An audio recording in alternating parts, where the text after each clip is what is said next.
bikin film tantangannya banyak. Di lapangan tuh keadaannya bisa beda banget dengan yang dibayangkan. Alat-alat rusak lah, cuaca lah. Tapi itu dengan asumsi film kita sudah lolos dan dapat izin untuk dibuat. Karena memang pada kenyataannya, beberapa cerita bisa jadi tidak akan pernah mendapat kesempatan untuk disyutingin sama sekali. Beberapa cerita dinilai terlalu berbahaya untuk dibuat. Jadi, sepenuhnya tergantung usaha si empu cerita untuk menempuh apa saja supaya buah pikiran yang ia anggap penting bisa lahir dan ditonton semua orang. Aum, debut feature sutradara Bambang Ipung KM, menceritakan tentang film yang seperti demikian.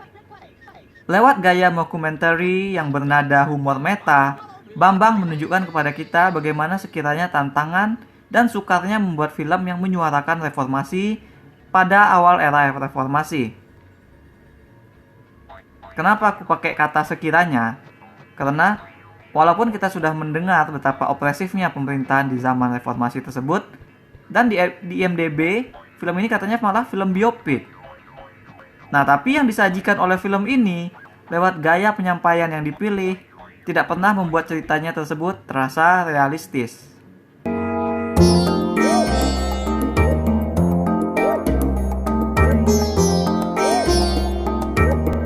Jadi Aum ini tuh kayak sekumpulan orang kreatif berkumpul sehabis nonton film One Cut of the Dead, dan tercetuslah ide cerita versi mereka sendiri dengan menggunakan konsep bercerita yang mirip dengan film komedi zombie asal Jepang tersebut. Hanya saja, mereka kurang mengenali apa yang membuat konsep itu berhasil. Alhasil, Aum yang punya formula beat to beat sama dengan One Cut tidak bekerja semaksimal itu. Ini mestinya aku bikin video comparison nih, tapi malas nyari-nyari gambar-gambar filmnya gitu. Jadi perbandingannya adalah dalam One Cut of the Dead semuanya itu jelas. Film yang dibuat oleh karakter kru dalam cerita kualitasnya jelek, amatir. Makanya kan waktu film itu tayang dilaporin banyak penonton yang walk out di setengah jam pertama film. Karena jelas dibikin film mereka itu jelek. Nah, kemudian barulah diungkap apa yang berada di balik kamera. Kita diberi penjelasan atas kondisi film yang mereka bikin. Ada tuntutan TV, gimmick yang harus dipenuhi, hingga ke konflik personal si sutradara dan para aktor. Sehingga kita tahu bahwa penting film ini bagi mereka gitu. Penting film itu harus jadi bagi mereka. Kita jadi peduli saat kenyataan di lapangan para kru ternyata menemui kesulitan, sementara the show must go on. Nah, jadi pada akhirnya kita jadi menumbuhkan rasa respect sama perjuangan para kru membuat film tersebut, walaupun jelek. Sedangkan Aum, yang dibuat dengan kualitas gambar dan kamera yang dengan sengaja berada di bawah standar gitu, untuk menguatkan kesan bahwa ini adalah guerrilla filmmaking, juga memiliki bangunan yang sama sebenarnya.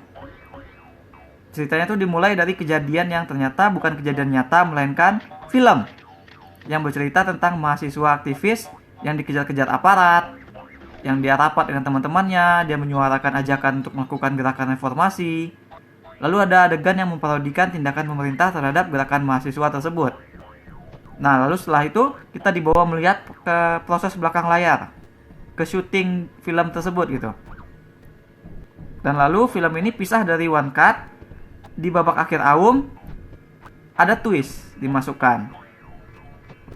Yang membuat One Cut of the Dead bekerja dengan baik adalah kita sudah dilandaskan. Tekanan untuk terus lanjut syuting ada, benar-benar kita lihat gitu.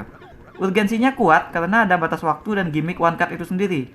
Stakenya terasa karena kita mengerti motivasi karakter pembuat film. Nah, itu semualah yang tidak ada atau yang nggak jelas pada film Aum. Kita nggak yakin film super bergaya teatrikal yang para karakter film bikin itu terkonsider gagal atau tidak oleh mereka. Kita tidak tahu pesan mereka sampai atau tidak ke penonton dunia mereka. Jadi tujuan mereka bikin film itu tercapai atau tidak kita nggak tahu. Jadi kita nggak merasa kehook gitu saat diliatin proses syutingnya. Dan juga kita tidak pernah melihat tekanan seperti apa yang mereka hadapi saat mau bikin film itu. Padahal karakter produser di film ini terus-terusan nyebut ini filmnya susah, kita harus bikinnya diam-diam gitu. Kita di bawah tekanan gitu. Kenyataannya yang kita lihat di babak kedua itu hanya ada beberapa bystander misterius lah yang datang bertanya, kalian syuting apa gitu. Selebihnya tidak ada tantangan, tidak ada yang menantang pembuatan film mereka, tidak ada yang tidak ada yang memprotes isi film tersebut gitu, nggak ada yang menantang isi film yang mereka buat. Nah padahal harusnya ini kan yang diperlihatkan, yang dikuatkan, bagaimana mereka kesulitan mendapat izin syuting, bagaimana mereka harus ngecoh-ngecoh mungkin kan misalnya. Hal ini penting diperlihatkan supaya kita yang nonton bisa mengerti bahwa memang susah bagi mereka untuk bersuara. Jadi susah bersuara di sini tuh bukan sutradara tuh harus ngomong action pelan-pelan gitu sampai nggak kedengeran sama pemainnya. Nah di film ini yang ada justru itu, justru konflik sutradaranya tuh ribet dan mereka tuh harus diam-diamnya ya benar-benar literally kayak gitu. Hal yang kita lihat jadi hambatan paling besar dalam proses filming mereka justru adalah kru dan sutradara yang tidak kompeten. Dan ini tuh dijadikan komedi oleh Aum. Momen-momen interaksi sutradara marahin kru salah bawa properti, itu dijadikan momen komedi. Dan lagi, proses bikin film mereka ini tidak terasa urgent. Jadi si produser menyebut mereka harus bikin film diam-diam, tapi hanya ada satu adegan yang diperlihatkan mereka tuh lagi syuting di tempat umum. Selebihnya mereka syuting di ruang mereka sendiri, di ruang privat mereka sendiri, di dalam mobil, di gedung teater. Yang semuanya itu kalaupun gagal, kalaupun dimarahin sutradara, ya kan tinggal diulang syutingnya gitu. Nggak se-urgent, nggak se-intense One Cut of the Dead yang mereka harus one cut, nggak boleh putus cutnya. Karakter-karakter dalam film Aum juga tidak dikembangkan. Selain kerjaan yang jadi job desk mereka, kita tidak tahu lagi mereka ini siapa. Jeffrey Nicole yang jadi dua karakter, di sini dia jadi aktor dan jadi peran yang si aktor itu mainkan. Tapi karakternya tidak ada yang esensial untuk cerita dan reformasi itu sendiri. Dia hanya ada di sana, acting dua versi, for nothing. Lalu ada juga karakter orang bule yang megang kamera untuk bagian dokumentasi. Nah, karakter ini juga ujungnya tidak jadi apa-apa dalam cerita. Konflik yang meraung paling besar justru adalah soal debat filmmaking antara sutradara dengan produser di lokasi syuting. Keduanya itu berselisih paham tentang visi mereka dalam film. Nah ini kan permasalahan internal gitu. Harusnya film ini kalau memang tentang orang kesusahan bikin film reformasi di era reformasi yang dapat gencetan dari luar, ya mestinya kan tantangan dari eksternal. Lalu setelah itu datanglah twist. Paling enggak twistnya benar-benar mengubah cara pandang kita terhadap cerita ini dari awal. Oke, ini spoiler warning. Oke, jadi karakter sutradara di film ini ternyata tidak berada di pihak untuk menyuarakan reformasi. Dia tidak berada di kapal yang sama dengan si produser. Sutradara, katakanlah, dia itu semacam menyabotase film ini dari dalam. Berusaha supaya film yang mereka bikin menjadi sesuatu yang bukan seperti yang diniatkan. Nah, twist film ini meskipun nggak salah, nggak ngada-ngada, dan memang ditanam dengan baik, tapi tetap tidak mengangkat status film. Karena kalau kita kembali ke film mereka di awal, kan yang kita tonton itu adalah film yang bersuara reformasi dengan gamblang seperti yang diinginkan oleh produser, tapi teknisnya ngaco. Ya kan? Jadi, apakah itu berarti film mereka ini berhasil? Kan mereka memang pada akhirnya digerebek oleh aparat. Tapi penggerebekan dan pencekalan itu tuh apakah memang benar-benar karena film mereka atau karena posisi dan aktivitas mereka sebagai aktivis reformasi sudah bocor karena ada musuh dalam selimut tadi? Nah ini kan nggak jelas. Makanya aku bilang film ini nggak pernah clear. Dan inilah salah satunya menghambat kita untuk masuk ke dalam cerita. Tapi debat sutradara dan si produser itu sebenarnya menarik sih. Mereka bicara soal apakah film harus subtil dan mengundang pilihan kepada penonton atau harus stick memuat satu suara tertentu. Dengan konteks film sebagai seni, maka keadaannya jadi berbalik dong. Justru sekarang si produser yang membela reformasi lah yang jadi seperti opresor. Ketika dia dengan pengen banget filmnya menyetir penonton ke arah reformasi. Meskipun memang pada saat itu reformasi adalah hal yang dibutuhkan. Tapi karena dia terus meminta, dia jadi seperti diktator di sini gitu. Mungkin keadaan inilah yang dimaksudkan oleh Woodrow Wilson ketika dia menyebut bahwa benih sebuah revolusi adalah represi. Nah, bagaimana menurut pendapat kalian? Mana yang lebih kalian setuju? Share pendapat kalian di komen ya.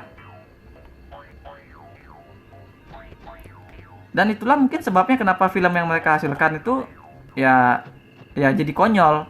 Karena suaranya itu dipaksakan gitu. Tapi tetap tidak diakui sebagai film yang jelek karena pesan reformasinya adalah hal yang dibutuhkan. Maka juga dari itulah aku selalu menilai film tidak semata dari ada atau tidaknya pesan atau isu, melainkan dari bagaimana pesan, isu atau gagasan atau apalah itu disuarakan, bagaimana itu semua diceritakan. Aum punya isu yang penting dan masih relevan, tapi film ini tidak memahami fungsi pada konsep bercerita yang mereka pakai. Film meta seperti One Cut of the Dead dan Aum ini, kuncinya ada pada ilusi. Membuat film di dalam film yang begitu imersif, sehingga penonton bertanya mana yang nyata. One Cut of the Dead berhasil membuat apa yang tadinya seperti kisah zombie, menjadi cerminan dari perjuangan kru dalam membuat sebuah tayangan. Perjuangan yang beneran relate sama orang-orang yang bekerja di belakang layar. Aum mengambil konteks represi di era reformasi, tapi dia terasa seperti meraba situasi aja gitu, kayak kita yang nggak pernah lihat atau terjun langsung. Oh, dulu mahasiswa itu hilang diculik. Oh, dulu karya dibredel. Oh, dulu ada militer nyamar. Nah, kita tahu hal itu terjadi, benar terjadi, tapi kita tidak tahu bagaimana tepatnya. Nah, film ini harusnya memperlihatkan itu dalam bentuk fiksi gitu. Fiksi dalam film ini harusnya diilusikan ke dalam fakta-fakta tersebut. Tapi dalam Aum, apa yang tadinya film fiksi bermuatan fakta, malah berlanjut terus menjadi seperti fiksi. Fiksi saja. Apalagi dengan twist yang tadi kan. Tidak ada yang terasa real dalam film ini.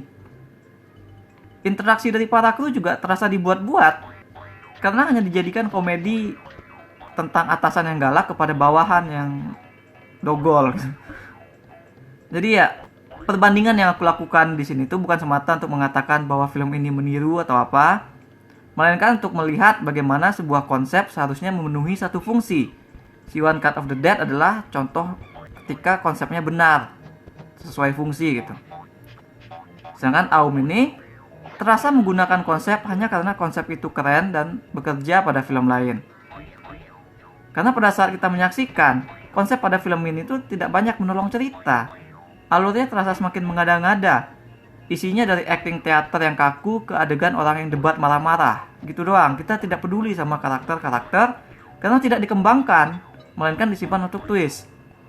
Tujuan untuk memperlihatkan represi itu juga tidak tercapai karena hambatan yang diperlihatkan film ini cuma hambatan internal, seperti kru yang tidak cakap dan sebagainya. Jadi saat menontonnya ya tidak connect, tidak peduli. Aku tidak menepis film ini punya isu penting, tapi punya isu tidak lantas membuat sebuah film menjadi bagus. Aku berikan 2 dari 10 bintang emas untuk Aum. That's all we have for now. Jangan lupa hit like dan subscribe supaya tak ketinggalan review-review dan playthrough lain. Kunjungi mydershit.com untuk baca review dengan lebih detail. Kalian bisa juga kunjungi store mydershit di ciptaloka.com. Ada banyak kaos dan pernak-pernik custom yang unik, mulai dari film, game, hingga wrestling. Dan khusus bulan Oktober ini, ada desain spesial Halloween. Thanks for watching. Remember in life, there are winners and there are losers.